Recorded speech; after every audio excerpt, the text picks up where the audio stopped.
M'dzina la Atate ndi la Mwana ndi la Mzimu Woyera. Ambuye akhale nanu. Abale anga okondeka, ndikulandireni lero lolemba la wiki ya chitatu ya Mulenti. Mawu athu oyamba achokera m'buku lachiwiri la Mafumu mutu wa 5 ndime ya 1 mpaka 50. Amene akutiwerengera mawu oyamba ndi Clara Chikumbutso Malunga kuchokera ku St. Patrick's Parish mu Archdiocese ya Lilongwe. Salimo yathu ichokera Salimo 42. Ndipo uthenga wathu wabwino uchokera mu Luka ndime ya 4 mutu wa 4 ndime ya 24 mpaka 30. Amene akutiwerengera mawu amthenga wabwino komanso kutigawira mawu ndi Reverend Father David Bero kuchokera ku Our Lady of the Poor Chiringa Parish mu Archdiocese ya Blantyre. Mawu oyamba. Mawu ambuku lachiwiri la Mafumu. Panali mkulu wina wa gulu la nkhondo la mfumu ya ku Siriya dzina lake Namani, amene anali munthu wokhulupirika kwambiri kwa mbuye wake. Mbuye wakeyo ankamkonda Namaniyo kwambiri chifukwa choti ankhondo ake ankapambana pa nkhondo, popeza kuti chauta anali naye Namaniyo. Namaniyo anali munthu wamphamvu ndiponso wolimba mtima, koma anali wakhate. Nthawi ina Asiriya adagwirako mtsikana ku dziko la Israeli kumene adakathirako nkhondo, ndipo mtsikanayo adasanduka mdzakazi wa mkazi wa Namani. Tsono mtsikana uja adawuza mkazi wa Namani kuti, "Bwanji kodi osati ambuyanga apite kwa mneneri ku Samariya kuti mneneriyo akawachize khate lawoli." Namani atamva zimene adanena mtsikana uja, adapita kwa mfumu nakayiwuza kuti, "Mtsikana amene tidakagwira ku Israeli uja wanena kuti ati ndipite ku Samariya kuti mneneri wa kumeneko akandichize." Pamenepo mfumuyo idamuwuza kuti, "Ayi ndithu upite. Ine ndilemba kalata yofotokozera kwa mfumu ya ku Israeli." Choncho Namani adanyamuka ulendo wopita ku Samariya, atatenga ndalama za siliva 30,000, ndalama za golide 6,000, ndiponso zovala 10 za pachikondwerero. Atafika kwa mfumu ya ku Israeli, adapereka kalata ija imene mawu ake anali akuti, "Landirani kalatayi. Tsono amene ndakutumiziraniyo ndi Namani mtumiki wanga, ndipo ndikufuna kuti inuyo munchize khate lake." Koma mfumu ya ku Israeli ija itawerenga kalatayo, idang'amba zovala zake chifukwa cha chisoni, ndipo idati, "Kodi ine ndine Mulungu amene amapha ndi kupatsanso moyo, kuti munthu ameneyi azindilembera mawu oti ndichize khate la munthu wake? Nchodziwikiratu kuti iyeyo akungofuna chifukwa choti ayambane nane." Koma mneneri Elisa atamva kuti mfumu ya ku Israeli idang'amba zovala zake, adatumiza mawu kwa mfumuyo akuti, "Chifukwa chiyani mwang'amba zovala zanu? Alendowo abwere kwa ine tsopano lino, kuti adziwe kuti ku Israeli kuli mneneri." Motero Namani adadza ndi akavalo ake ndi magaleta ake, nakayima pa khomo pa nyumba ya Elisa. Tsono Elisa adamtumira wamthenga kukamuwuza kuti, "Pitani mukasambe ku mtsinje wa Yorodani kasanu n'kawiri, ndipo muchira ndi kuyeretsedwa." Koma Namani atamva zimenezi adakwiya kwambiri nachokapo. Popita iye ankati, "Ha! Ine ndimaganiza kuti atuluka kubwera pano, ndipo ayimirira natama dzina la chauta Mulungu wake mopemba, naweyula dzanja lake pamwamba pa nthendapo ndi kundichiritsa motero. Kodi Abana ndi Faripara mitsinje ya ku Damasiko siposa mitsinje yonse ya ku Israeli kuno? Monga sindikadatha kukasamba m'mitsinje imeneyo ndi kuchiritsidwa?" Pomwepo adapotoloka nachokapo molunda.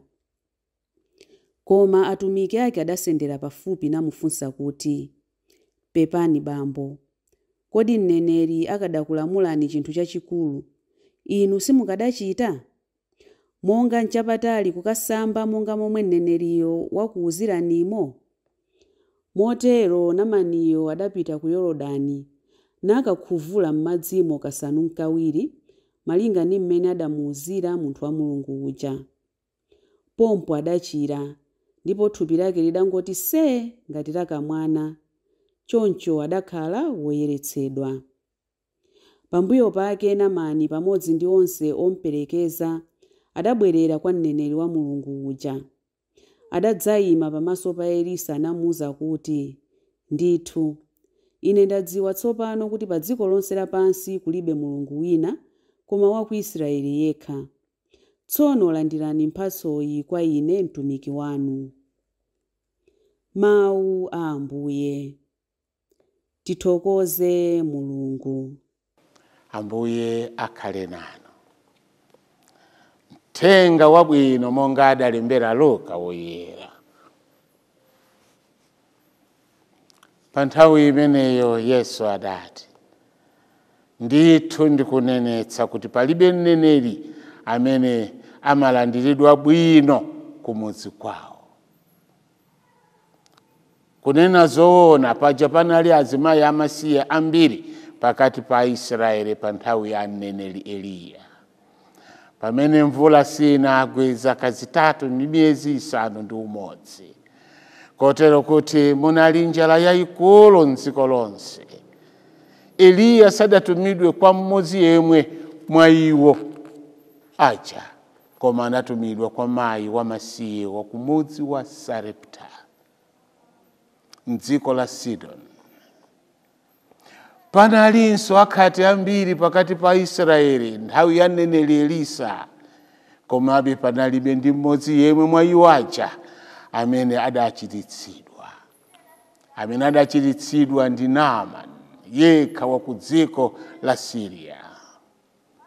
Anthu onse amene anali m'nyumba ya mapemphero muja atamva mawu amenewa adapsa mtima kwambiri.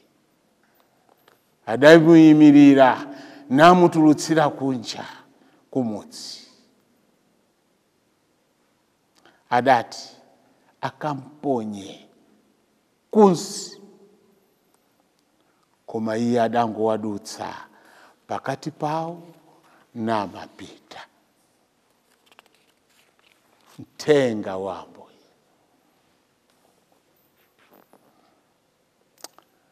Abale ndi alongo, lero Ambuye Yesu akutitengera ku zimene zidachitika kale. Akunena za nkhani imene kulumikizana kwa uthenga wabwino ndi buku la mafumu tawerenga lija, kuti apita kukamenya nkhondo. Komweko wina adatola kamtsikana kuti uyu ndifuna ndimtenge kwathu, azikagwira ntchito yotumikira kwathu. Ndankonda iye ndimtenge, ndipo adantenga. Kufika nawo kwawo ndikuwuza kuti mayi azikutumikirani uyu. Ali komweko ni kumene iye adamva kuti komatu achikulirewa akuvutika, ali ndi matenda akulu akhate. Zidatengera kulimba mtima kwa mtsikana ameneyi kupereka uthenga, ndipo uthenga usunalichokera kwa iye, koma Mulungu akufuna kulankhula kupyolera mwa munthu wooneka ngati si kanthu. Mtsikana adalimba mtima kuyamba kuwauza amayi ake owapeza amene ali abwana ake. Iye nkumadziwa kuti ndachokera kwathu, ndipo akwathu onse sadzandionanso. Koma adalimba mtima kuti koma ine kwathu ayi ndithu kuli mneneri, ndipo mneneri ameneyi amati ndithu akati agwire ntchito yopemphera amapemphera, ayi ndithu zinthu zimayenda. Zidatengera amayiwo kanthawi kuti akapereke uthenga umene kwa munthu wachikulire. Ndipo adalimba mtima ndikuti koma inu akuti tunsikana ikwawo dziko la kwawo koma limene akunena ndi dziko limene linakhonjetsedwa ndi omwe adakalikhonjetsa ndikutengako katundu kubwera naye koma akuti kumene uja kuli mneneri ndipo mneneri amene akuti akagwira ntchito yopemphera tatiyeni tikayisi adakatenga chikalata kuchokera kwa mfumu yekuti awalole kukalowa dziko limeneli ndipo kalata imeneyi ndifuna tiyang'anitsitse kalata amo zomwe zidalembedwa ndi zimene iye adafuna popempha zidasiyana adapempha mundilole ndipite ndikalandire chithandizo kumeneko kuli mneneri wopemphera koma kalatayo polemba mfumu kwa mfumu zake adanena kuti akuti ameneyo munchiritse akuti inu mmapemphera ndiye munchiritse nkhani iyi ndi nkhani imene tikatenga mawu oyamba ndi uthenga wabwino akutilumikizitsa ngakhale pena tisowa sipono kukhala ndi chikhulupiriro chozama kuti iye uja akuwuzidwa kuti ayati mulowere uku kuli mneneri amene mukakomane naye akuyenda kuti akupita ndi akuwuzidwa kuti mumuuze kuti asabwerenso kuno ayi angokhota apite mu mtsinje akasambe kasanu ndi kawiri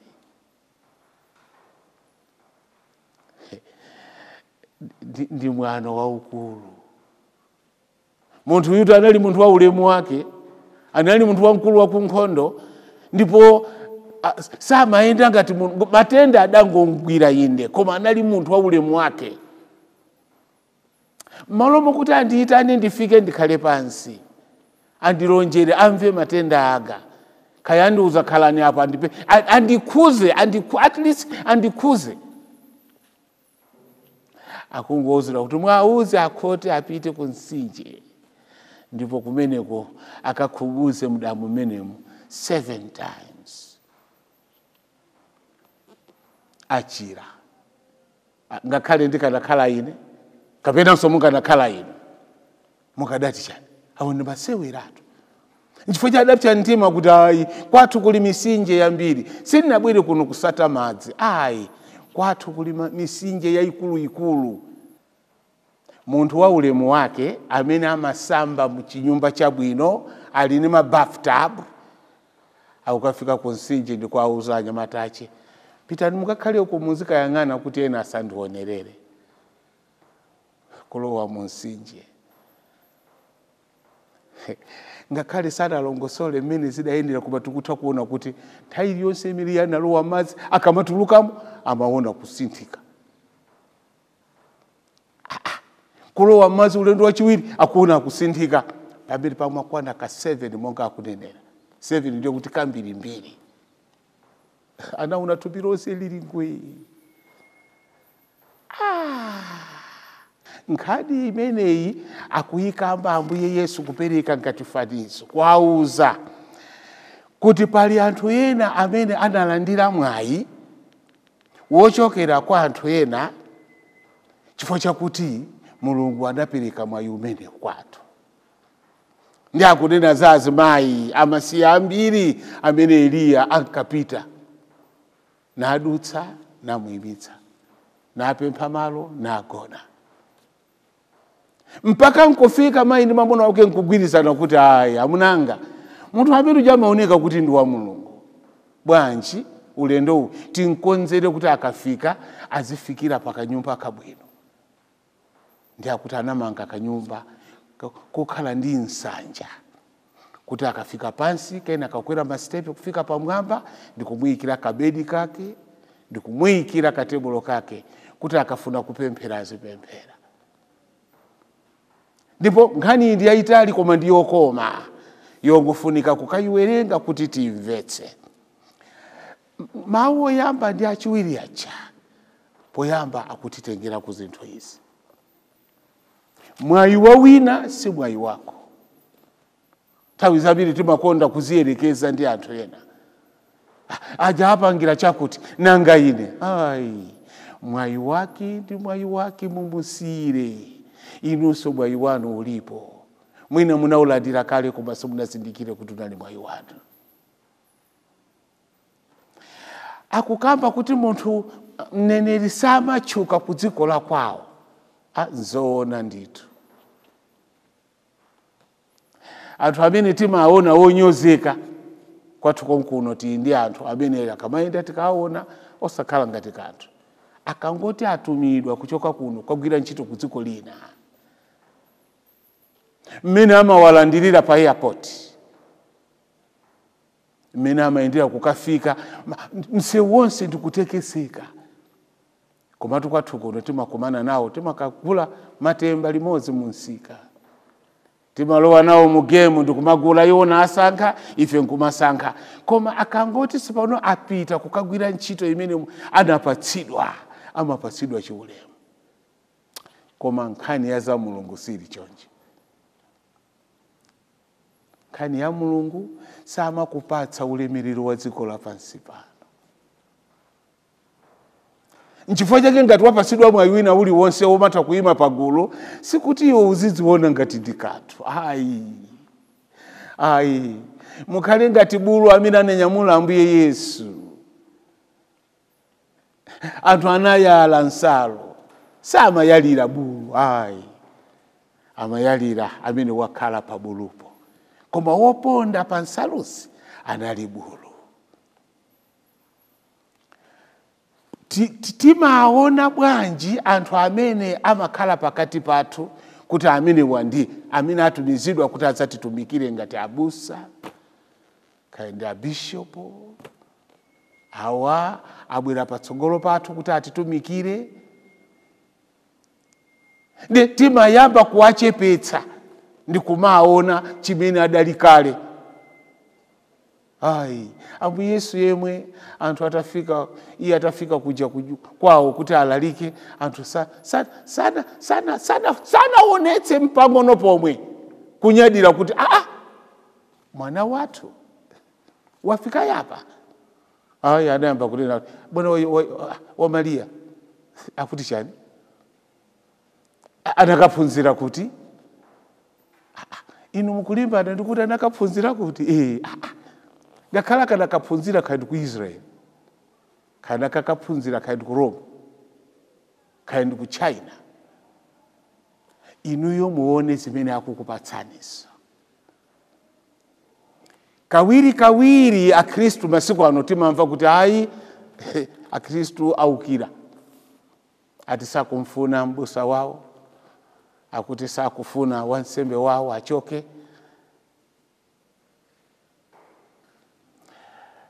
Mwina mphamvu zochitira zimenezi zimachokera kwa wina uja.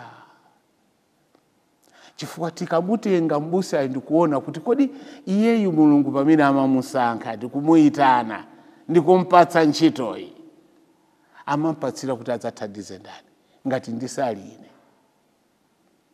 Kuti iyeyu kubwera pa mission yathu ino, kubwera pa chalichi pathu pano, kaya zolalika zake sitimagwirizana nazo, chimene chosicha chilendo. Pali yena amene amati akamumva amakondwera nazo, pamene inu mukamumva simukondwera nazo. Mawu alero atiphunzitse zinthu zingapo. Choyamba, kumazindikira kuti munthu uyu si munthu wamba. Mawu omwe ananena mfumu Davide, sindingathe kupha wozozedwa wake wa Mulungu. Tsono ifenso tizindikire kulemekeza abusa athu, ansembe athu, abishopu athu, amene amabwera kapena kutumizidwa kuti atithandize. Tikayang'ana za umunthu wawo ndikufoka kwawo sitizapindula. Koma tikayang'ana amene wawatuma kuti kubuyoko kuli amene watuma kuti agwire ntchito, za kufoka kwawo kukhale kufoka kwawo. Koma inu mulandire uthenga. Ananena kale Ambuye Yesu, mawu amene amakuwuzani muwatsatire, zimene iwo amachita musalimbane nazo, nza umunthu wawo. Mwa Yesu Kristu Ambuye athu. Amen. Zina la Atate, ndi la Mwana, ndi la Mzimu Woyera. Amen.